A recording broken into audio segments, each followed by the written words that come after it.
hapa ndio kumladia yake, so tunaenda kwa hospitali kata Convoy.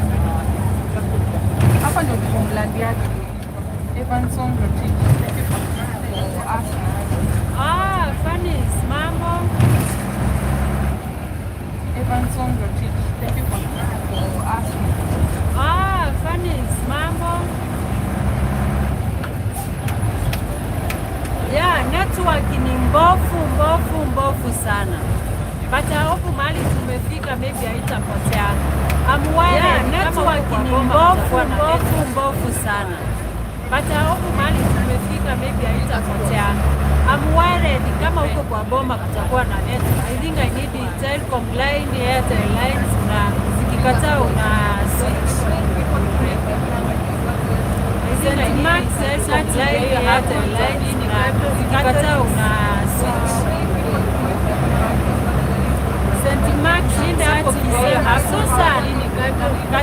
Susan, tafadhali usilete ma feelings kwa channel yangu jamani. Unaweza enda huko Susan, kwa amani tu. Tusianze Susan, tafadhali usilete ma feelings kwa channel yangu jamani. Unaweza enda huko sasa KBC wako hapa mahali niko. Tusianze kusikishana vibaya. Ama unataka kunikanisha KBC na mimi. Sasa KBC wako hapa mahali niko. Honestly speaking. Steven, hebu ambia wewe Susan ya kuunganisha KBC. Hata mimi nachoka kuongea vibaya by the way kama mtu sana. Steven, hebu ambia wewe Susan ya aongee vizuri. Hata mimi nachoka kuongea vibaya by the way kama mtu sana. The journey is so smooth. The journey was so down. The driver is so that and the people that are as you can see when you are talking together, the journey was so smooth. The driver is so Michael, lakini watu bila kufurahisha unakuja unaongelesha mtu vibaya kitu unasema kwa adelani. Michael, lakini watu bila kufurahisha mtu unaongelesha I'm saying network vibaya clear uko hapo adelani naletea feelings. Lakini watu basi usome kwa kutubisha. I'm saying network is not clear uko hapo tu naletea feelings. Hapa ni jamii. Anajua kila kitu. Thank you, Debbie. Hapa ni jamii town. Anajua kila kitu.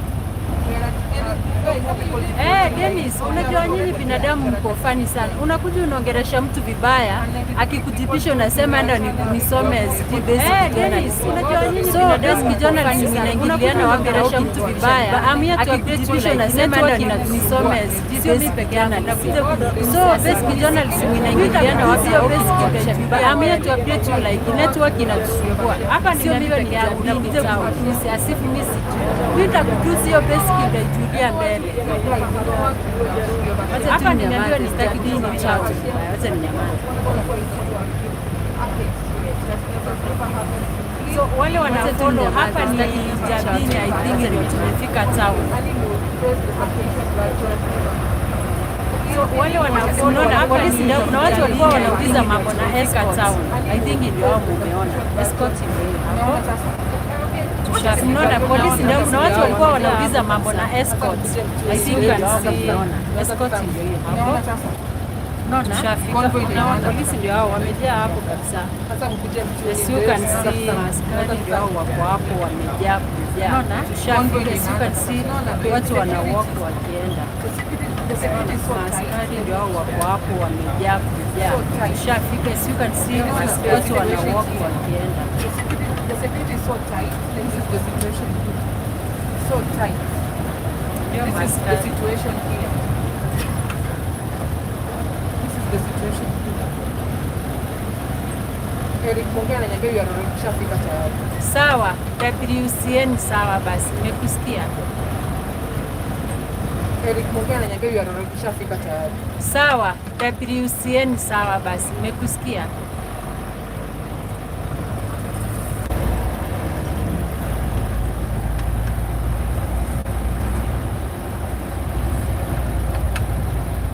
Bendera for Dubai. Because King is teacher, legend, the Mau legend. Anauza bendera for Dubai. Mchambe idaya mchambe kabisa, mchambe huyu. The Mau legend. How's the quality television kama inaweza update anything? Lakini binadamu ndiko fani. Mchambe idaya, mchambe kabisa, mchambe. But waliwacha huko the main convoy iko nyuma. Lakini binadamu ndiko fani. The main convoy is behind. Sisi kuja mapema tu just so kama people have their car. But waliwacha huko the main convoy iko nyuma. Let's say it's like hata kwa kiasi. Si bali but what like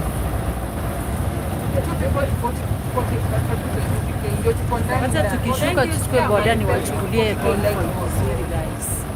Wacha tushuke kwanza, wako mbali, tutachukua boda ndio tuwachukulie na huko nyuma. Wacha tukishuka tuchukue boda ni wachukulie Convoy boys. Wacha tushuke kwanza, wako mbali, tutachukua boda ndio tuwachukulie na huko nyuma.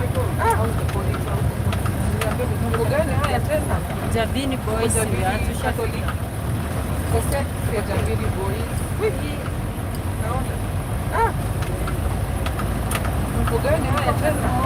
Thank you Dennis.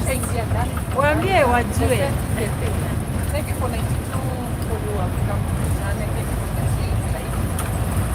Lakini wale ni mauti. Thank you Dennis. Sometimes hata nyinyi. Waambie wajue muka saa 9 nimefanya after mwingine na kuongelesha vibaya. Pia mtu wangu sisi pia. Lakini wale ni mauti pole. Hiki kitu ya kutensi hata advantage tu nimeamka saa 9 journalism sijui nini. Nimefanya after mwingine na kuongelesha vibaya. Pia mtu wangu sisi pia tunakuanga na feeling. Hiki kitu ya kuteka advantage tu we basic journalism sijui nini na ska jamani. Mimi pia niko na damu pia polisi kwanga na madio wao wako wengi. Tunaona kila kona ndio wako hapo. Naona askari wengi walishinda wakiuliza kwani hakuna convoy ya polisi. Ndio wao wako wengi. Naona watu wanaendelea kukimbia. Unajua watu wanakimbia wafikie nafasi ya huko mbele. So hata mimi nikijaribu kutoka, tunaweza mimi kukaa huko mbele kabisa. So itabidi nikaa huko, niwaweke huko mbele kwenye wafikie nafasi ya huko mbele. So hata mimi nikijaribu kutoka, kamera inakuwa tunaweza mimi kukaa huko mbele kabisa. So itabidi nikaa huko, niwaweke huko mbele kwenye sitakuwa ndio viongozi wakikuja na ukisumu najua ni zao at least kamera inakuwa blur. So sasa tutafute place poa, tuweke kamera tuseti hapo. Ndio viongozi wakikuja wenye mnataka kusikia speech zao at least mpate mko karibu.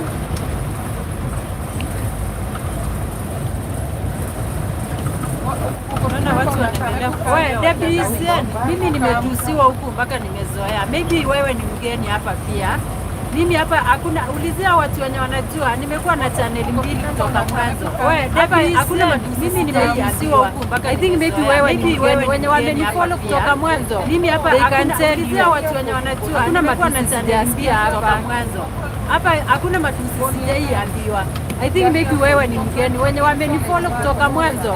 They can tell you. Hakuna matusi sijasikia hapa. Thank you Nicholas. Such a people wenye mnatu encourage to make us at least experience. Thank you Dennis. Thank you guys. Thank you Nicholas. Such a people wenye mnatu encourage to make us at least experience. Thank you guys. Yeah, WCN mimi nakuanga ni ile tu kuongea. Mimi najuanga hakuna matusi sijaambiwa. Thank you. Yeah, WCN mimi nakuanga ni ile tu kuongea. Mimi najuanga hakuna matusi sijaambiwa. Thank you. Thank you Peter. Thank you to everyone who is encouraging me. Na mwenye nimekosea samahani. Tusameane tu, unajua kila mtu anakosea, hakuna mtu ako perfect. Thank you to everyone who is encouraging me. Thank you na mwenye nimekosea samahani. Tusameane tu, unajua kila mtu anakosea, hakuna mtu ako perfect. Thank you Demos.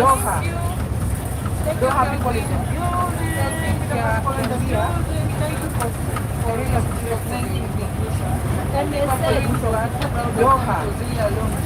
Doha people is really long journey, but for quality. This is proud of you. It was really a long journey. say less from Mombasa.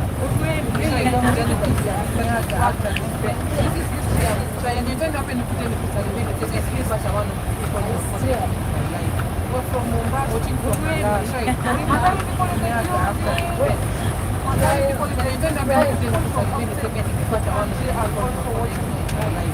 what a blessing watching from Malawi. Mukami Kimathi, from outside the country have also watched making life ready. What a blessing to have. Thank you, thank you to everyone. Oneni vile watu wanakazana wakienda huko. Oneni. Thank you, thank you to everyone. Oneni vile watu wanakazana wakienda huko. Oneni.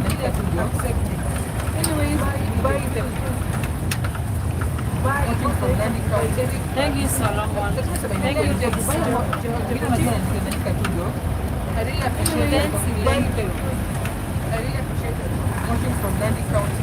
Thank you, Solomon. Thank you, I really appreciate it. Thank you. Really appreciate it. And may God bless you abundantly. Really all of you 100%. I really appreciate it. I'm really appreciating it. And may God bless you abundantly. Oh, Riyadh Mercy. Riyadh Mercy. Watching from UK. Thank you, Kaki. Kaki, Riyadh CD. Oh, the point you already have jumped in. Then it seems you are at oh, Riyadh Mercy. Tell me Riyadh Mercy. Thank you, Maina. The point you already have jumped in. What seems you are at thank you for telling me. What a blessing to have it. The point is already at Thank you, Maina. Sylvester watching from Australia. Oh, the way from Australia. Watching a Kenyan. Thank you, Peter. Thank you, David. Eric, also we are very much we have. Thank you. May God bless your father. It's not for you, I will not be here. So thank you, Peter. Thank you, David. Eric, also we appreciate your work. Thank you, Maruti. Our hero at it's not for you, I will not so all the guys, I wish you could see how the magari thank you, Maruti. Our hero at all the cars are packed. Imagine, thank you, I wish you could see how the magari zimejaa. Unaona, all the cars are packed at this place that's watching from Colombia. Thank you,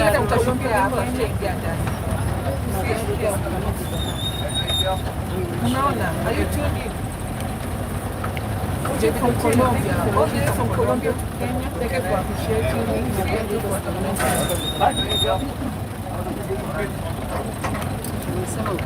David Ochieng, thank you for watching from Colombia. Thank you for appreciating me. Thank you for your I can't understand that, but I don't know what you're saying. But I think you're saying something good. Bravo Media for that good job you're doing. Thank you, Sylvester. I can't understand that, but I don't know what you're saying. But I think you're saying something good. Thank you. Bravo Media for the good job you're doing. Thank you, Sylvester. I think Raila will attend. Alitetea ile story ya pia afanywe like a good send-off. I think she will attend. Watching from Kisumu, Kenya. Kisumu Dala. I think Raila will attend. Alitetea ile story ya pia afanywe like a good send-off. I think she will attend. Johannesburg, South Africa. Kisumu Dala. How are you doing, you people from Kisumu? Thank you for tuning in, my friend. Please, all of you live please click the Johannesburg, South Africa in the building. Thank you for tuning in, my friend. Please, all of you live please click the subscribe button. Imagine kutoka Embakasi in the morning. Naina be from there. Watching from Sultan Hamud. Embakasi. Imagine kutoka Embakasi in the morning. Friend of mine from Karatina here. From there. Watching from Sultan Hamud. Nice to meet you. Tashuka hapa. Karatina here. Tuko na family guys, hii ni family. Tashuka hapa.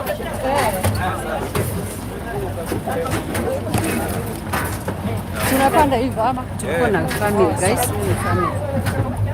Hadi mbona nikataza? Nikubali tu. Tunapanda hivyo ama? Oh, sawa. Aki mbona amekataa? Si angekubali tu.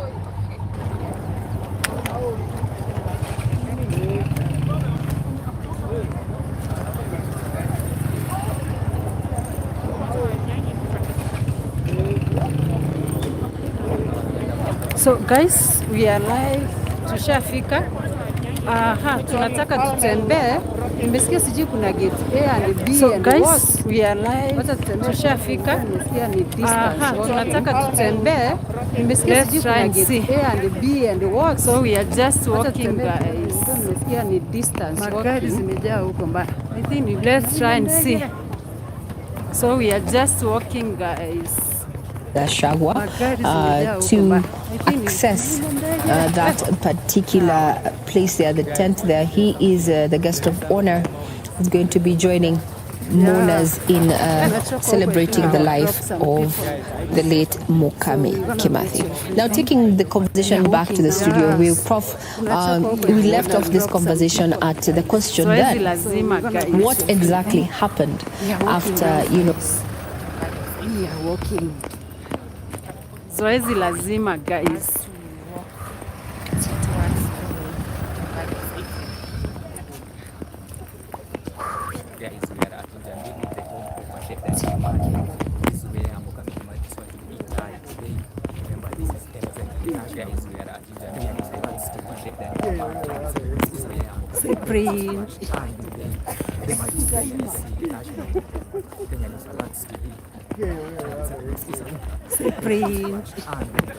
We've helped millions of creators improve their SEO to grow their YouTube channels. TubeBuddy is a platform that helps you save.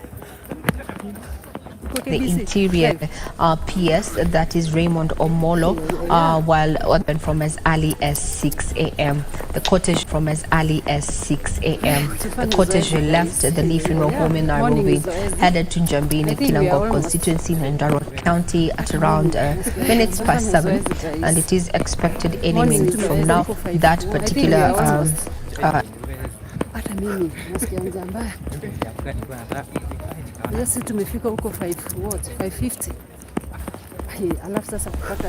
those who could buy were limited because you had to have some income. So this land was actually for sale? I thought it was for sale. They sold. Some sold. But not enough.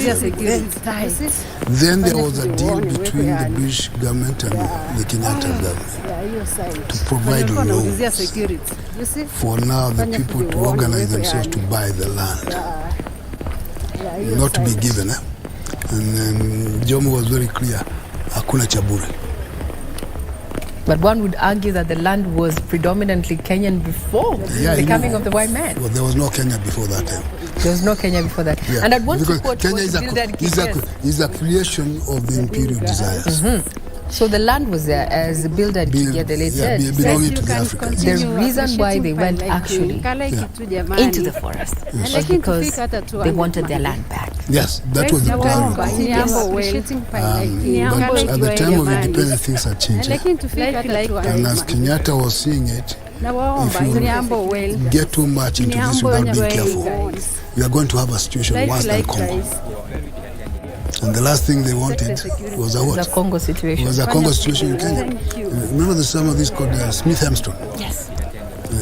He was a journalist in this neighborhood at that time. Thank you. He was one of those writing now, this place is going to explode more than Congo if it's not taken care of. And so there was that concern. Second, the people around Kenyatta had no desire of any kind to be socialistic. The people around Kenyatta, yet they found themselves talking had no desire of any kind because it sounded nice, socialistic. So the policies they adopted were, yet they found themselves talking anti-socialistic because it sounded nice. Kenyatta was never a socialist. So the policies they adopted the people around in every possible anti-socialist. So that's why you start having the friction, the divisions, even in his mind. Not so much between people around him and capitalism were the same, but about the direction. That's why you start having out the friction, the divisions. There are those like Kenyatta who insisted that they should continue, but about the direction good new country should take the West. There are those like Jaramogi should continue, and Murumbi being very good, and others who start saying the West. It's not that you don't want it to be. There are those like Jaramogi, but they have been having it all along. And others to balance up, we need to also. It's not that you don't want it to be. Consider the other side, because but they've been having it all along. And that's why we start having to balance up. We need to also ideological friction. Consider the other side, because it also has some wearing a coffee like Jaramogi. That's why we start having like ideological friction between Kenya. So the debate that Kenya's collapse was wearing a coffee like Jaramogi. And they were those who were in control. So the debate that came is about that. Which way does Kenya go? They're the ones who came up with socialism, and they were those who were in control. Kenyatta saying that it's African socialism, which was not. But laying it, they're the ones who came up with socialism paper that Kenya was going to be in the western side of the argument, saying that it's African socialism, which was capitalism. None of those things. But laying it very clear. If you start to say that Kenya was going to be in the western side of the argument without paying for it, doesn't take capitalism. And they wanted nothing to do with it. Now, if you start to say distribution of land to people, land distribution for it, doesn't take capitalism. There was also wanted nothing to do with it in the name of buy. So yes, there was the people land distribution to buy the land. There was also wanted in the name of buy. So we find all of them, and the people who had the opportunity to buy the land, they had the advantage of but most of the people, so you find all the little they got, they were told to organize yourself, chunks of land to land bank. They had the advantage of exposure. But most of them will get some land. The little they got, the settlement to organize started before Kenyatta became president, to land bank, or by the colonial government, in which then they will get some land. Find these people and say, okay, the settlement some land here started before Kenyatta became president, distribute a little bit. Or by the loans, there was a lab. Find these people and say, okay, come and have some land here. Looks fair a little bit, and give some the loans. The reality is that most of them attempt to one they could not have looks not fair. And give some to them. Some of them want. The reality is that most of them take the opportunity. One, they could not have because they have some claim that you get land, and two, some of them should you buy, to take the opportunity. Yeah? Because if they have been claimed that you get land, then you are complaining, why should you buy? We fought for it. But the policy was you don't do that. Even if you are going to pay 1 shilling or 1 cent, you pay something. But you are not given. And there's a big difference between being given and buying. When you buy, you value. Yes. When you are given, Then Prof, let's rope in Kambi here. What lessons then, given that bit of history then, what lessons can Kenya, draw from South Africa, when it comes to, tackling historical injustices as well as the United States, given their rich history when it comes, to the natives and taking up land and such. We have seen a similar, not maybe Bumao-like, but we have seen a similar struggle. What lessons do you think we can learn from that dealing with historical injustice? Regina, if you look at those two democracies you have mentioned, USA and South Africa, their democracy is very advanced. What I can people to advise Kenyans is the three arms of government, that is the judiciary, the legislature, and the executive. They should all be united and ensure that they have in place the policies which affects the Mwananchi. Land is, the issue of land in this country is a hot potato. Is a very sensitive issue.